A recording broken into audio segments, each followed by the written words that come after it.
Turning around a plane on ground before it once again takes off is like a military operation fine-tuned over nearly 50 years.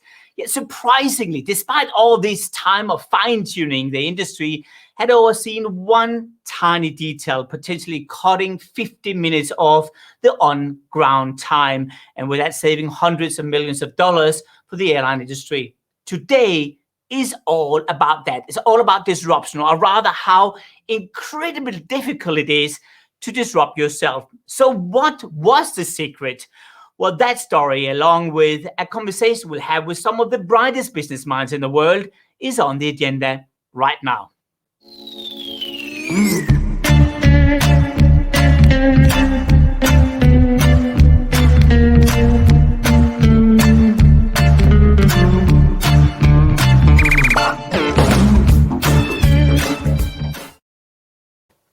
Hey everyone, welcome to the M&M Show. I'm Martin Lindstrom and I'm the co-host along with my dear friend and the world's #1 leadership coach, Marshall Goldsmith. Now, Marshall is a new member of the Thinkers 50 Hall of Fame. He's the only two-time Thinkers 50 #1 leadership thinker in the world and has been ranked as the world's #1 executive coach and the top 10 business thinker for 8 years. Go and beat that one. And by the way, Marshall was chosen as the inaugurating winner of the Lifetime Award for Leadership by the Harvard Institute of Coaching. Whoa, this is some honor to be together with Marshall. But before we go on to that track, I just want to give a little bit of a recognition to a lot of people watching us right now. We have a lot of traction already now on all the channels. A quick shout out to Giovanna from Parma in Italy and to Yokomo from Tokyo in Japan. Konnichiwa. And we have from Mike sitting in New York City. We'd love to see who is in the audience. So type in your name, okay? And where you're from, and we'll give you a shout out. Now, I think the biggest issue we all have is that we too fast become too comfortable. I mean, how often haven't you tried it? You once again, for the 15th time, destroy the entire plastic bag with your loaf of bread, as it's nearly impossible to open, thinking, why didn't just fix it once and for all? The issue we have is for us to constantly change and adopt ourselves. Here's a trick. It's all about adapting another point of view. Take Swiss International Airlines as an example. Despite the Swiss image, the airline track record of being on ground wasn't the greatest. So my team and I decided to understand the on-ground turnaround process and discovered while sitting in the seat after all the passengers had left the cabin that the cleaning crew would enter, they would raise the armrest at each seat, clean the seat with a vacuum cleaner and lower it again. But why would you lower it again? I mean, it doesn't make sense. It seems like a small detail, right? But it wasn't. I asked a colleague to measure the time it takes to crawl into your window seat first with the armrest down and then a second time with the armrest up. The difference, do you know what it was? 4 seconds. Can you believe it? Not a lot, right? Well, it is. If you add it up, it actually is 6 minutes saved on average per aircraft. Now, here's the issue. For nearly 50 years, cleaning staff had cleaned the planes nearly the same way, never really optimizing how to clean an aircraft, well, except for cutting down cost and making the planes less clean. I have another example. What about how we board a plane? If you remember back then prior to COVID-19, remember those good old days where masks were something you had on in Venice? Well, how often didn't you experience that the window passenger would arrive later than you, requiring you to stand up to re-enter the aisle while holding back another 25 passengers while waiting in the aisle, right? So what was the solution? Well, very simple. The solution, board every passenger vertically. I'm not meaning sort of in a different way. I'm meaning, first of all, you take all the window passengers on board in the aircraft, and then you take all the middle seat passengers like row B and E, and then finally, you take all the aisle seats. The time saved, 6 seconds per passenger. That adds up to 12 minutes in total. And if we add the other 6 minutes saved, we're now up to 80 minutes. In the case of Swiss, it was enough to move the airline up on the on-time ranks 2 spots. we all talk about disruption, but disruption is not just the big thing. It's not just about migrating from analog to digital, or from Kodak to Snapchat, or from a taxi company to Uber. Disruption is every single touch point the company and the customer comes in contact with over the entire span of a brand's life. And that is on the agenda for today. And with that, listen, Marshall, welcome again, my favorite co-host, right? Welcome. Sorry? Well, thank you for inviting me. I'm loving to work with you. And today's topic is disruption. Is that correct? It is. Do a song, please, for me, right? This inspires me. It inspires me to sing I think, the song of this generation. And it is Disrupt Yourself. Because if you don't disrupt yourself, ain't nobody gonna give a good cahoot. Disrupt yourself. So I apologize to everyone out there. It was a. I apologize. Let me introduce my good friend Martin. Martin is the world's most interesting person. Martin is the world's most interesting person. He is a world authority on brand management, or the world authority on management. His brand management. He just did the Ministry of Common Sense. And what I love about Martin, one of the world's most influential people, is he is so creative. He's always coming up with these ideas. And to me, Martin, let me give you the definition of brilliant. I think you've done this many times. That is coming up with something that in hindsight seems obvious, but nobody thought of it. See, those two things you're talking about, yeah, in hindsight, they seem obvious. Well, guess what? Nobody thought of it. Well, that is my definition of brilliant.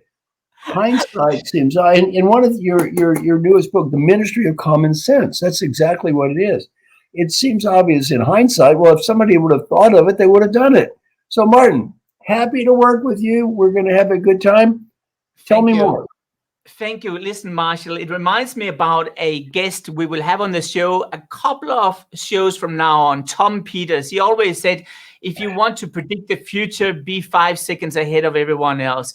And I guess that's really what we want to talk about today. Now, one really brilliant person in doing that is actually Richard Tobak-Vallow, which is the author of Restoring the Soul of Business, Staying Human in the Age of Data. And who doesn't want to be human in the age of data?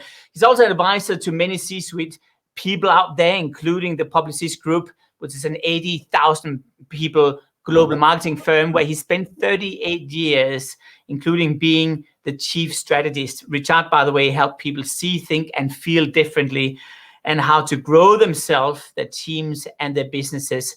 Now, with that, we have another extraordinary person, Marshall. We've got Antonio Nieto-Rodriguez, who I love. Antonio is the Thinkers 50, #1 global impact person. He won the Ideas to Practice Award. So taking these abstract and theoretical ideas and turning it into practice, he is a global expert on modern management, chairman of the Project Management Institute, he's the author of Lead Successful Projects, The Project Revolution, and he's now working on an HBR article about project management. One thing I love about Antonio is he's a person who takes abstract theories and makes them become real. He's working on, I'd say, probably the most important project in my life right now. So I put it in his capable hands. So I'm a big fan. Welcome, gentlemen, to our little show here. Listen, Richard, I want to throw a question at you straight away. How does one disrupt oneself? Meaning, how do you become, I guess, self-disruptive, right? Well, I think there are 3 ways you do it. The first is you follow Marshall. He used to have a library, but he decided not to read books anymore. So he has something completely empty. That could be one way you do it. A second way you basically do it is you build a case for the exact opposite of what you believe. So whatever you believe, you build the case for the exact opposite. And when you build that exact opposite case, it's a very interesting way of challenging what you have. And the third way, besides the empty library and building the exact opposite case, is to start with a fresh sheet of paper and said, if you started right away today and did something new, either in your life, your business, or your team, and you only had three rules. One, whatever you did had to be legal. Number two, whatever you did had to be scientifically possible in that year. And number three, it had to make money in 3 years or less. What would you do? When you do that, you actually come up with an idea. And then I simply say, if you don't do it, someone will do it to you. Amazing. I absolutely love. Can you just elaborate a little bit more on your point two? Do you have an example you can share with me where you've done the opposite? I absolutely. One of the reasons why, the reason I've basically done it is every time I make a recommendation when I was in business, working at Publicis, and I made a recommendation to either my boss, Maurice Levy, or to the board or to our clients, whatever I wanted to do, I would then basically think about every single error in that way. And in fact, in most cases, my case against what I was recommending was as good, if not better, than the case for. And that is usually why they decided to go ahead, because they said, if you've thought so much about it the other way too, it means it's probably you haven't thought enough of the positives. And that is extremely, extremely important, because you must also understand that the reason why Luke Skywalker got to blow up the Death Star is he knew the weak spots. I love it. What an amazing segue to you, Antonio. I mean, you are the #1 project manager in the world. Is that how it works? That you just go through all the worst possible scenarios and then you're done deal? Well, Marshall, a pleasure to be here in your amazing show. Yes, I think one big disruption that is happening, Martin, is that we've been living in a world driven by efficiency for 80 years. And change was optional. And what's happening in the last year and is happening now is that we're moving from that world driven by efficiency to a world driven by change. Change is the norm. If you don't change regularly, you're out of business. So I think this is a significant disruption that we don't talk enough, but it has fundamental consequences everywhere in business, in the mindset that we have as well.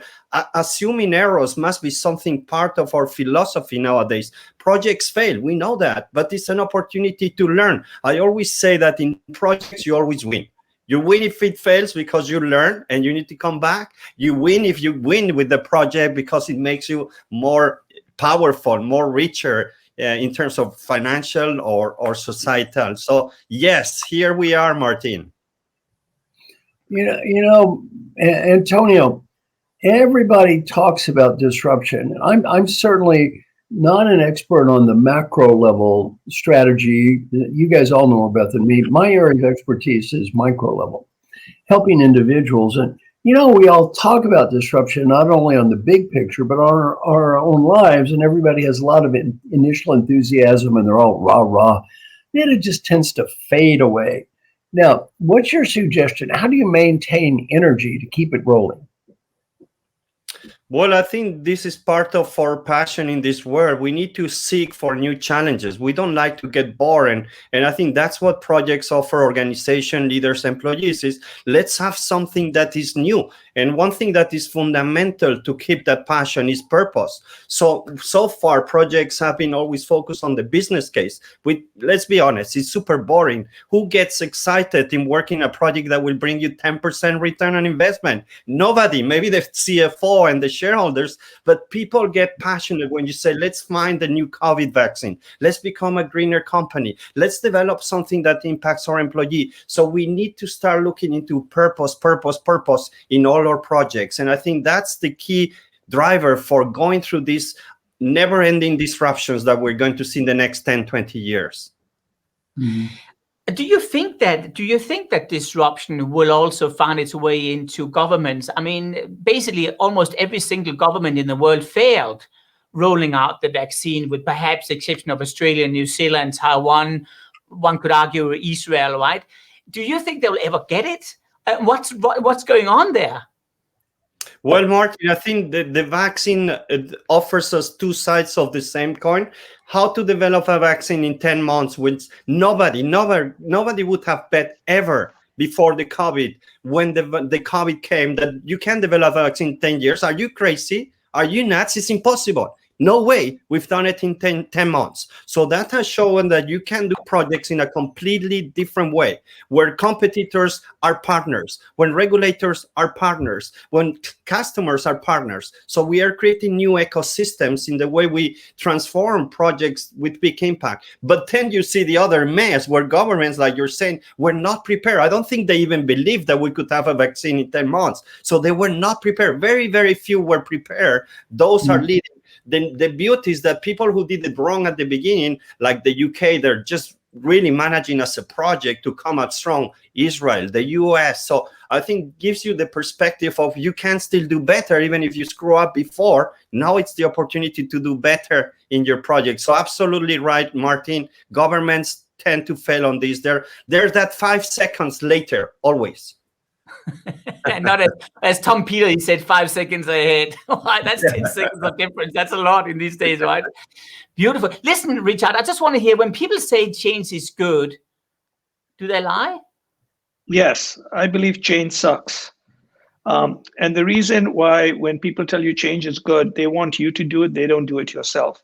Often people come to you, say change is good, and I tell them, I'm happy if you want to change, you do. When someone comes with a bottle of wine, they say, let's share it. When they think about a great restaurant, they say, let's get together.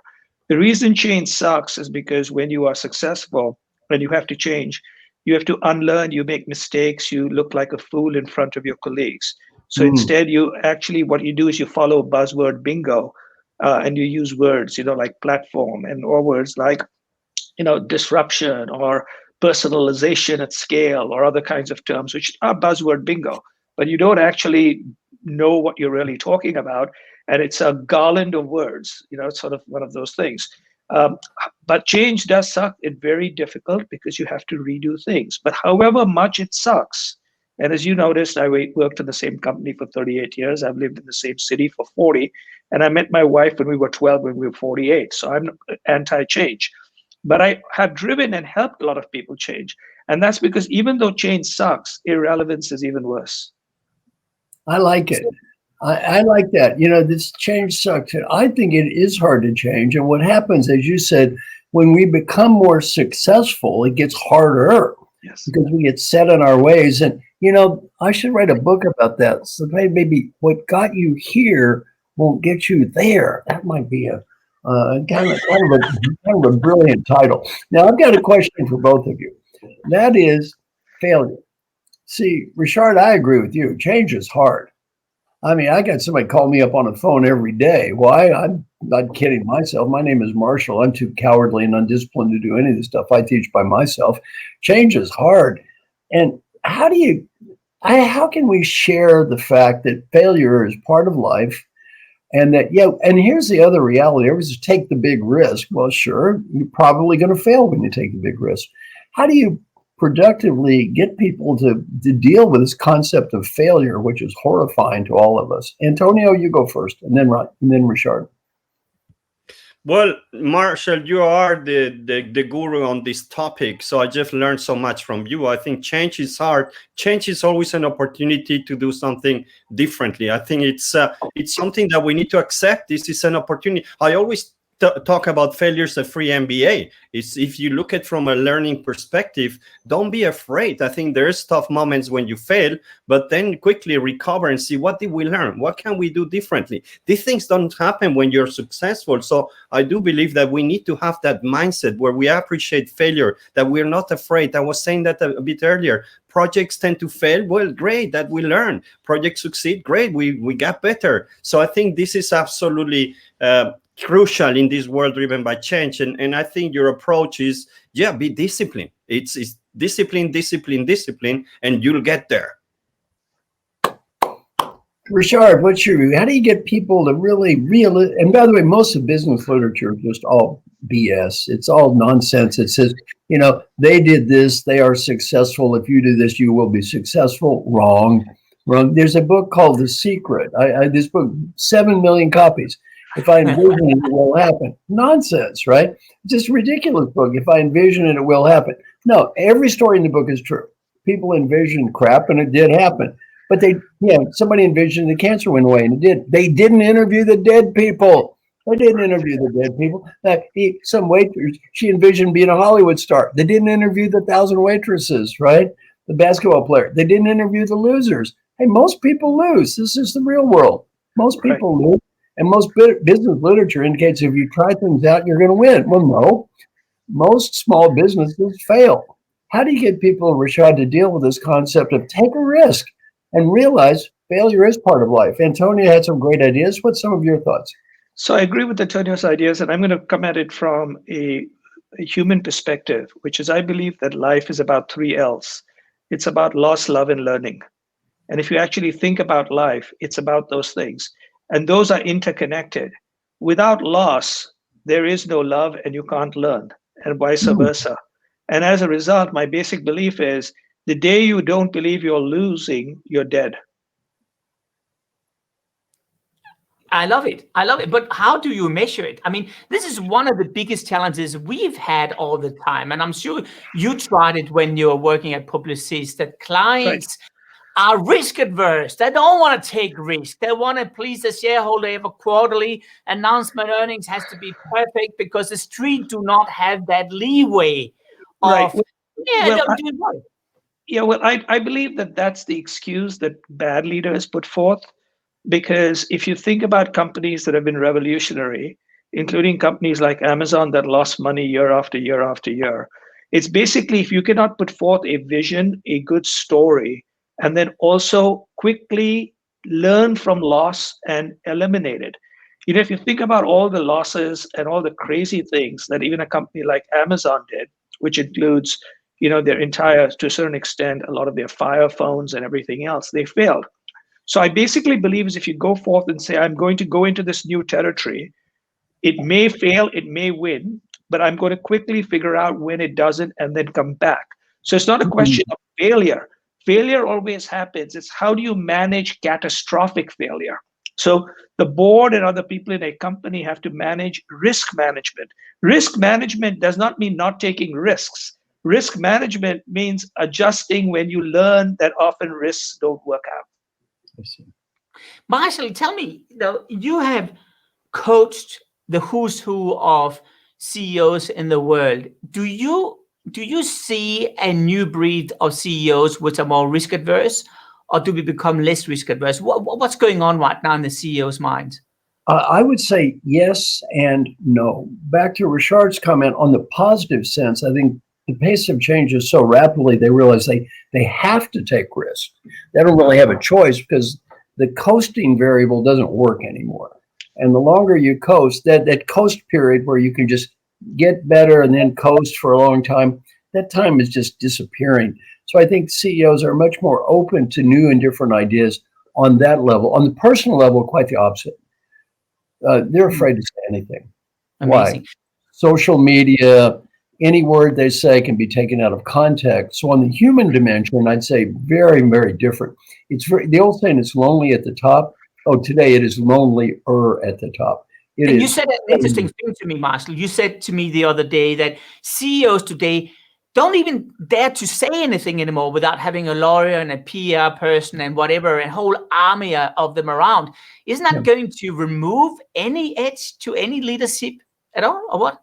Well, I think what's going to happen, unfortunately, is you're going to have more private equity companies, because running a publicly traded corporation, you are just asking for it. Let me give you an example. I was coaching a CEO from France. He's in the United States. He, quote, raised his voice to one of his direct reports, raised his voice. He didn't yell or swear, just raised his voice. The direct report filed a toxic workplace complaint, and it was held up as an integrity violation. And he had to get called in front of the board for this. It's, welcome to the new world. To me, look, I don't waste a lot of my life changing what I'm not going to change. I'm not going to change some of this stuff. So the only thing I focus on is how do you make the best of it? How do you make the best of it? And one of the consequences from this, which is, you could say positive or negative, is private equity. Why? It's going to get more and more and more efficient just to buy the company, so you don't have to deal with a lot of the public traded stuff. And by the way, it's easy to critique the U.S. Everything that's happening in the U.S., Martin, is going to be happening around the world. This train is coming around the world. It just starts in the U.S. Do you know what? It's funny you're saying it, because a good friend of mine is the owner of a mid-sized supermarket chain in the US. And actually, I want to bring him on the show right now. His name is Tim Lowe. He's the president. And Tim and I, we work together on transforming and basically reinventing the concept of supermarkets in the US. Today, I'm proud to say it's probably one of the most innovative supermarkets in the world. Now, I asked Tim to share a challenging question to you guys. And I think that question should go to you, Richard. Here's Tim. Tim? Thanks, Martin, and hello, everyone. My name is Tim Lowe. I'm the president of Lowe's Foods right here in the U.S., and here's my question for the M&M panel. There's a quote that I really like from Max Dupree, and it says, "The future, it can be created, not just simply experienced or endured." As you think about leading into the future, what things would you suggest that we consider adopting so that we can create the future of impact versus simply enduring what comes our way? I can't wait to hear your reflections. Richard, I'm so happy I don't have to answer that question. Over to you. Perfect. So I will give 3 quick answers. The first one is from Lawrence of Arabia, where, Lawrence basically said, the future is not written. So the first thing is to recognize that we can all change the future. We're not living in the deterministic world. The second is the future does not fit in the containers or the mindsets of the past. And therefore, we have to think differently about the future. And as someone basically said, what's another word for change or future? And I believe it's growth. And the third, and very, very importantly, as we sort of navigate into this, including purpose and values, the single biggest number, or the most important number for the health of a company moving forward, is going to be employee joy, which is, if your employees find purpose and meaning and good health and connection, your company will grow, because it is your employees who serve your customers, who come up with ideas, and who are the biggest advocates for purpose and meaning. Employee joy. Voila, what an amazing description. Antonio, how do you build culture into project management? I couldn't think about something more boring as project management, right? And then you have culture, which have to be joy and happiness and sense of belonging. Do these two things fit together at all? Well, Martin, and I like to make you a big bet here. I think you are the guru of branding. So absolutely agree that project management sounds boring. It's tactical. Can you help me to find a word or words to say, make it fancy and strategic? And so that's a side note. But I think when you look at projects as something new, at something exciting, when you think projects can really bring your company to the future, you can beat the competition. Most of us, when we finish work, we remember projects. That project failed, but I really put a lot of time on it. I love that project when we built that business. It was great. So we do remember projects. They stick in our veins at the end when we finish, because they're up and down. So I think we need to embrace them rather to see them as something tactical that you do in the caves of the companies. Bring them up and find like the real purpose of project is to make change happen, to bring strategies into reality. And I love to find a way to call it differently, because they are so important. We definitely have a deal. I mean, so do you wave culture into your project plans as well? So you celebrate, because that's one of the things I've learned, and Martin and I have talked a lot about it. You have to celebrate success very frequently internally to build up and maintain the momentum. Is that your feeling as well? Absolutely. I think one of the beauties of projects, you have deadlines. You can put pressure on people. You can celebrate success or failure very frequently. You don't need to work till the end of the year since you see the year result to celebrate. You can celebrate every 2 weeks and say, hey, well done. Let's go out. Let's have a drink. Let's have breakfast together. So I think, like you say, Martin, celebration, small achievements, have an opportunity every time there's something to celebrate. Maybe a failure, why not? It's a learning opportunity. Let's get together, let's cheer on it. We're going to do it better next time. So it's a super important concept, bringing that culture into your project. It's not about punishing, it's not about creating fear, it's the opposite. The best projects ever had this culture where everybody felt part of it and they were safe to take any decisions. Back to Rashad's point, which I totally agree with. I think these are not mutually exclusive terms. Let me tell you why. you look at the concept of joy. Joy is not a given. Joy doesn't come from the outside. It comes from the inside. In my new book, I talk about, it's called The Earned Life. Well, one of the things that we need to earn as we go through life is happiness. And we tend to say, I will be happy when, and refer to some external event. When I get the money, status, BMW, condominium. We don't take personal responsibility for our own happiness. And this concept of joy, I think, is a great concept. And I don't think it's inconsistent with project management at all. That's why I have somebody call me on the phone every day. It's project management. One of the things I talk about is my own happiness. Well, one reason I'm a happy guy is I try to be a happy guy. So I don't see these as mutually exclusive at all. And, Antonio, you're working on the project, this most important project of my whole life. Yes. I went to a program called Design the Life You Love, and the woman said, who are your heroes? And there were these great people. And then be more like them. And we're going to have a project now called Knowledge Philanthropy. I'm giving everything away to everybody. And Antonio is leading the charge on this. Antonio, talk about that as a project. And by the way, it's very positive and upbeat, and back to money. Doesn't have anything to do with money. Just giving stuff away. Well, yeah, it's a fascinating project. When Marshall has an idea, it's always fascinating. It's never standard. It's never been done before. So it's part of that challenge that you have in projects. You need to create something new. And maybe you screw up. Maybe it's not great. But Marshall said, I want to give all my knowledge away. And we just look at each other and say, what does it mean? How you do that? So we've been working with a great team of volunteers from the Marshall Goldsmith Network, 100 coaches, and we're trying to find that. Just want to share one thing, which is radical, again, from Marshall in terms of projects. Usually when you say, well, I'm going to work in this project, this is what you get at the end. This is what you get from your bosses. Marshall said, no. If you want to go into this project, you choose what you want to get out. You find your own rewards. And that was just an eye-opener. How can you let people choose their own rewards? Well, it works. Some people want to get learning. Some people want to learn from Marshall. Some people just want to be a bit more knowledgeable about. So I love that. Get people choose their own rewards in their project. This is fantastic. Thank you, Marshall, for just breaking the rules.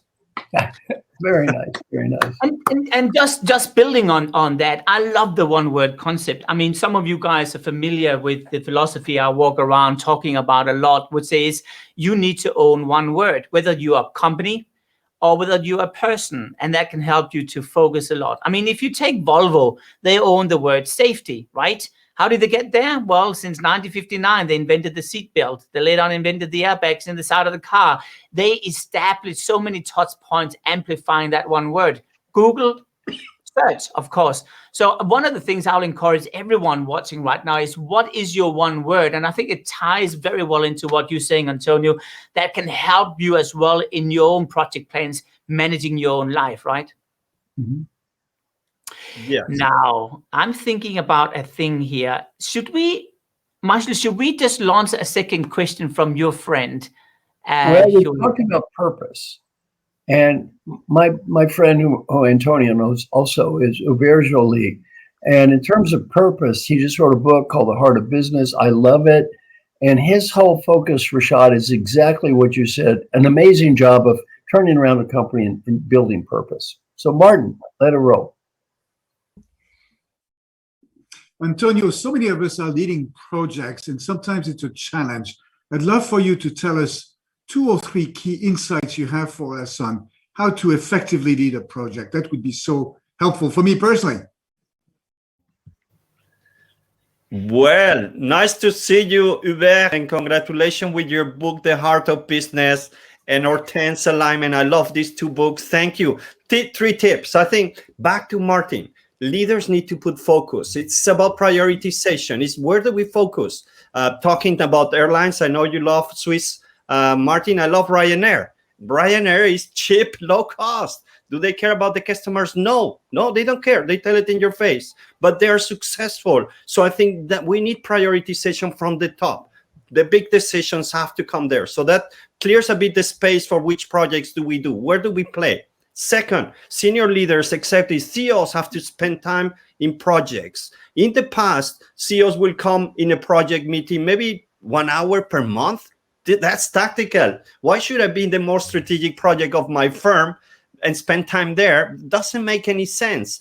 Well, yes, it makes sense. The most successful leaders, Steve Jobs, Alan Mulally, were spending 2-3 days per week on the most strategic projects, developing the concepts, pushing resources, setting people, putting the leadership. So leaders need to spend more time in the strategic projects. And third, you need to build the competencies. This is not just nice to have. We need implementer people who can take the things from A, bring it to the set. You need to be empowered, build those structure that will help people to work project-based. Without structures, just give them an opportunity to bring their ideas to market. And that's the 3 tips Hubert will give you and anybody listening. It's this key success for the future, I believe. You know, Antonio, one of the big things that Rashad talked about, and I want to come back to you, Rashad, on this, is purpose. And what we're doing on our Knowledge Philanthropy Project, I just ask everybody, look, you're a volunteer. Look in your heart. I want you to get something out of this project yourself. It's not just for me, it's for the world, it's for you. You know, Antonio, one thing we talk about is the hierarchy of purpose. I like that concept. Can you share that with the group?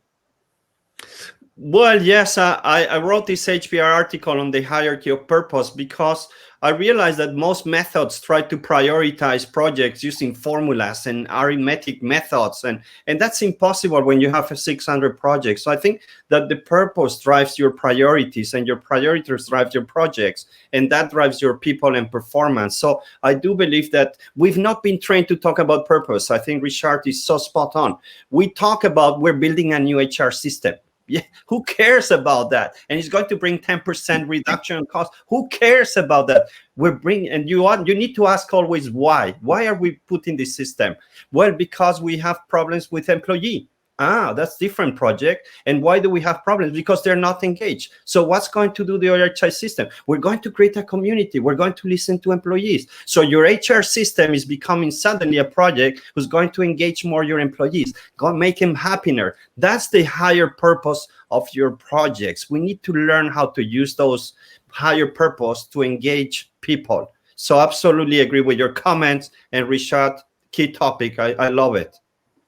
And Antonio, how many % of the business leaders you are interacting with and have been interacting with over the last decade or two really get what you're saying, honestly? I would say 3 or 4, Martin. It's sad. It's really, like you were saying, it's something very tactical. It's getting your hands dirty. We don't care, but you're talking about the future of your company. Look at Nokia. Look at Kodak. They didn't jump on projects. That's the biggest issue. So I think now it's changing. Suddenly in the last 6 months, it has changed. CEOs are really pushing to have these competencies and really embrace projects as one of the greatest tools to transform organizations, to bring engagement, happiness, get people happy in your company. How do you get people happy? With a great project. That's probably one of the few ways to do something inspirational for your community. So use it as a tool to really transform your culture and your organization with Richard purpose. Yeah. Well said. Fantastic stuff. Listen, I want to say thank you to both of you. You've been absolutely amazing. I learned a lot. Tell me, Marshall, what have you learned so far? What's some of the takeaway points here? I've learned from Antonio a very important lesson that project management is about life. It's about life, and it's not just a business project. And as Rashad said, it's about purpose. If you've got a purpose, you've got a meaning, it doesn't happen by itself.